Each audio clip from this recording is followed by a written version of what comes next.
bija 2016. gada pēdējā spēle savā laukumā, savu skatītāju priekšā, gan emocijām bagāta. Tāda var teikt, ka visa sezona tāda bija, vai viss 16. gads? Es nezinu, skaidrs. Spēle tur tāda emocionāla un pie mūsu situācijas man tikai liels prieks, kad spējām gūt uzvaru. Sākums bija ļoti pārliecinošs. Kas notika pēc tam? Jā, kaut kā otrā periodā kaut kā nespējām tik aktīvi spēlēt kā pirmajā. Bet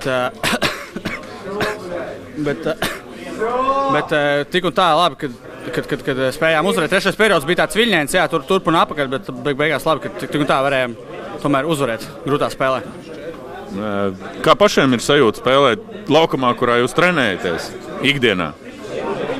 Ātrs spēle, tāpat kā Liepāja ātra, agresīva spēle, man liekas, ka ļoti labi. Iepriekšējā spēle, protams, nesanāca, bet šodien, man liekas, bija pirmais ļoti labs, otrais bija tā, un trešais arī tāds. Kaut kāds bija labs epizods, kur bija slikts, bet bija labi, man liekas, spēle tik un tā.